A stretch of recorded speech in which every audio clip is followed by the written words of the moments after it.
resembles what we saw with the Gulf oil disaster. Yes.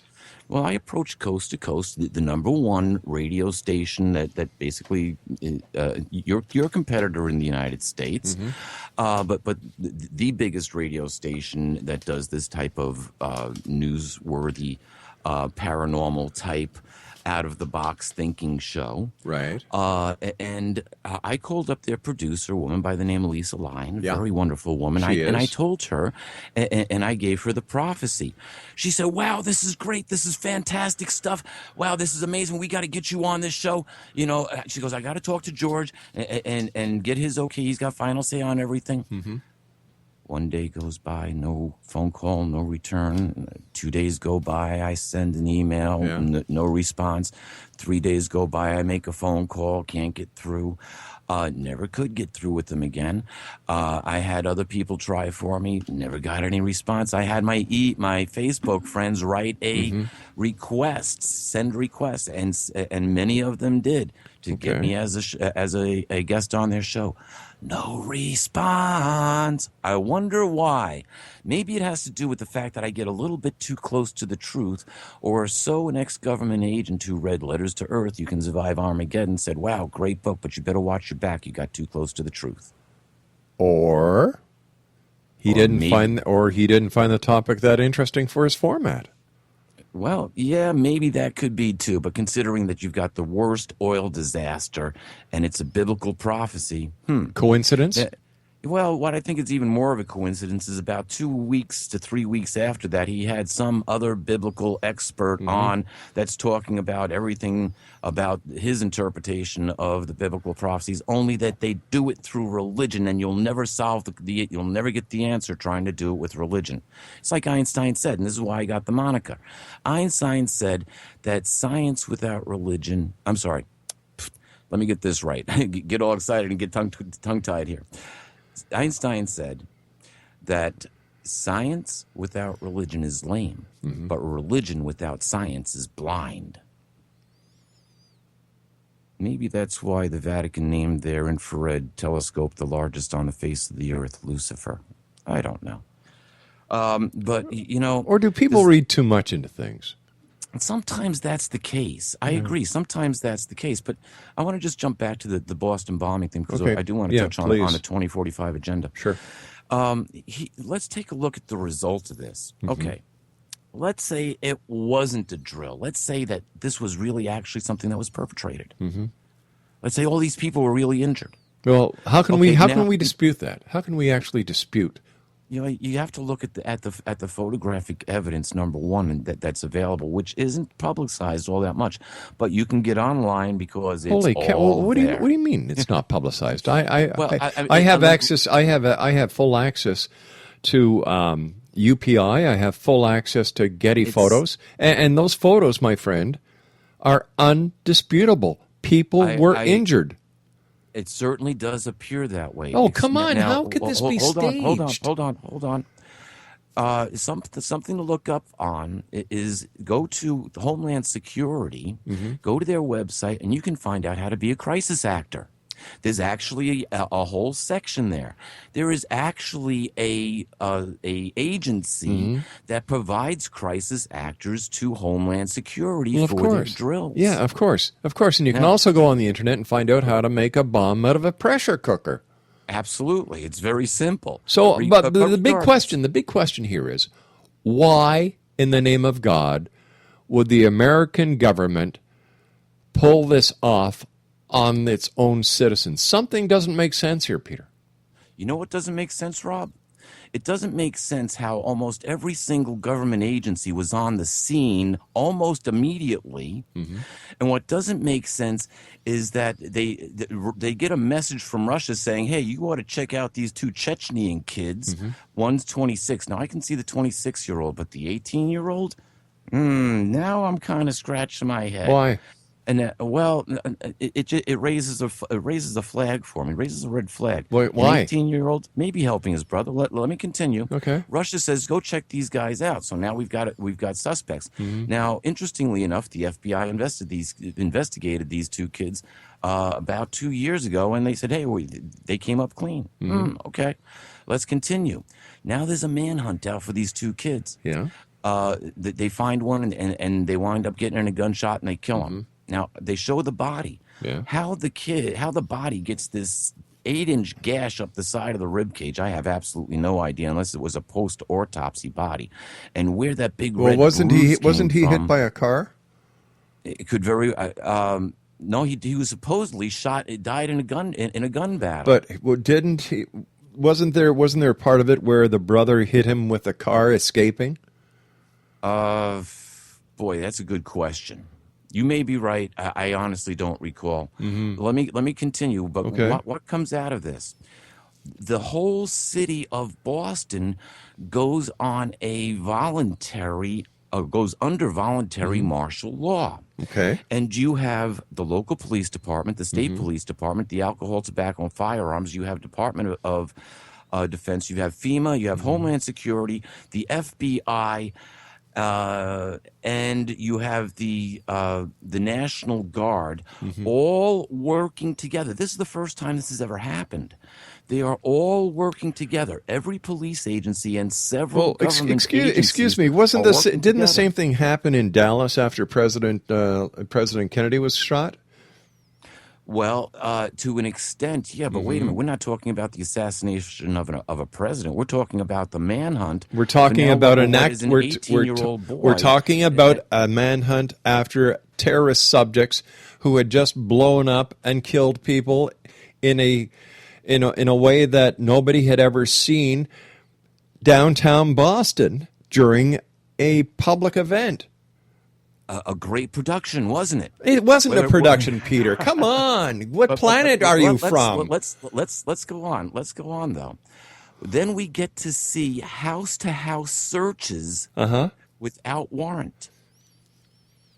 Without warrant. House-to-house searches. A whole section of Boston was sectioned off, and the police agencies involved started doing house-to-house They were in searches fresh pursuit. Warrants aren't necessary. Well, you see, now here is a whole set of precedent that has never before happened, where you have a city on voluntary martial law lockdown, the public search of private citizens' homes without warrant. Have you heard of any citizen filing a complaint? Nope. It was all voluntary. All right, so what's the big deal? I'm just saying. We got the little devil who blew up and killed people. I'm happy. I'm not convinced.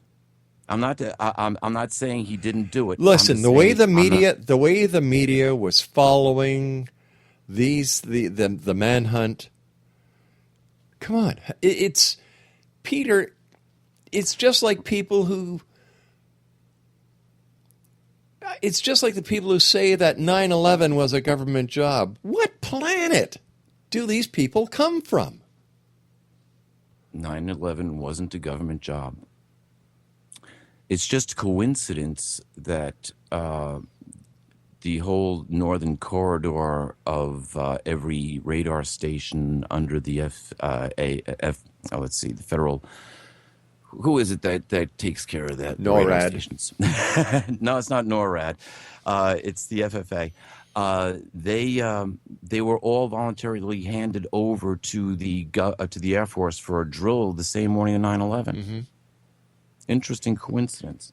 Maybe the terrorists knew that, and that's why it was planned for 9/11.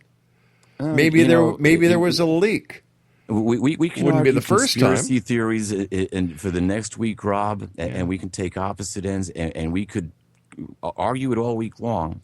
And you know what? We would accomplish absolutely nothing. So, but my I'll question tell you is something that's not a conspiracy theory, and that's the 2045 initiative. Yeah. Well, you see, I just want to close off by saying, I once asked a friend of mine who's another radio talk show host. His name is Clyde Lewis. He's with Premier. I said, Clyde, why is everything with Americans a conspiracy? He said, simple, Rob, because America was founded on a conspiracy. Yeah, pretty much. I don't understand. Those conspiracies, it was founded by conspirators that were part of a larger group known as the Illuminati, which comes out of Germany. Interestingly enough, the current head of England, the head of all of Great Britain and its empire, also comes out of Germany. They're no longer Anglos. There's no member of the Tudor family that sits on that throne. They were all brought in from Germany. Queen Elizabeth was brought in from Germany? No. I'm talking about Queen Elizabeth II. When you go back and you look at the Windsor line, right, it's Saxe-Coburg out of Germany. Well, yeah.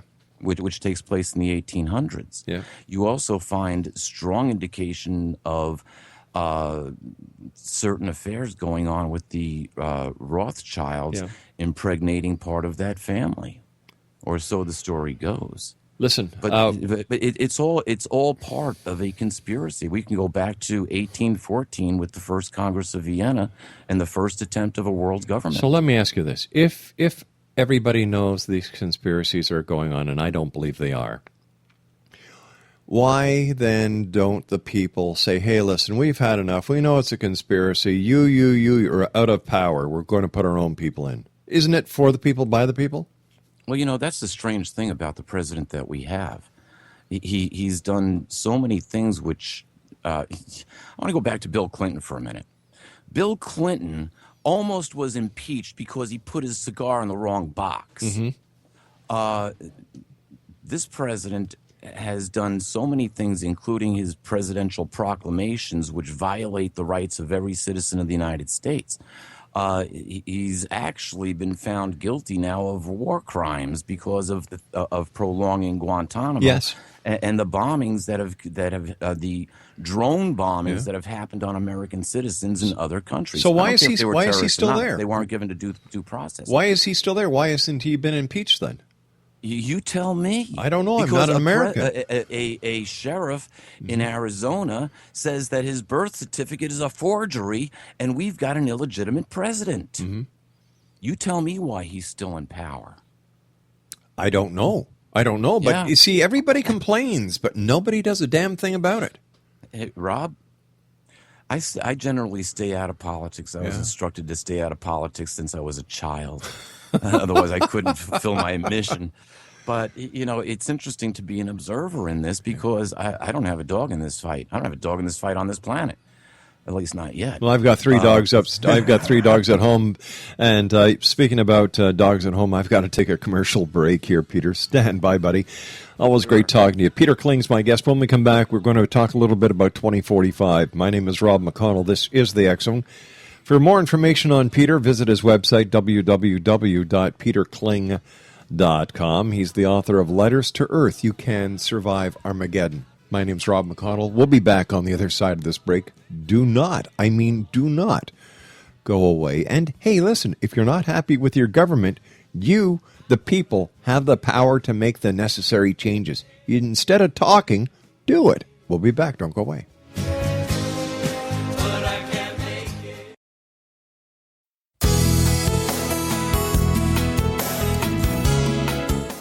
With each new extreme weather event or terrorist act, it becomes increasingly obvious that we live in uncertain and challenging times. We all buy car insurance. Why not collapse and catastrophe insurance? Matthew Stein, an MIT-trained engineer and green builder, has written 2 outstanding books to help people prepare, plan for, and deal with everything from minor situations lasting a few days to full-on collapse. Matt's first book, When Technology Fails, is a manual for self-reliance, sustainable living, and surviving the long emergency. This massive book covers the gamut from first aid and emergency preparedness to alternative healing, renewable energy, primitive living skills, and 18th century technologies that could be critical to your comfort and survival in a long-lasting crisis. Matt's second book, When Disaster Strikes, is a comprehensive emergency preparedness handbook and survival guide. When Disaster Strikes is an essential item for every family's go bag. Both books are available at all usual sources. There's a wealth of totally free information posted at whentechfails.com, and author-signed copies may be purchased at mattstein.com. That's www.whentechfails.com and www.mattstein.com.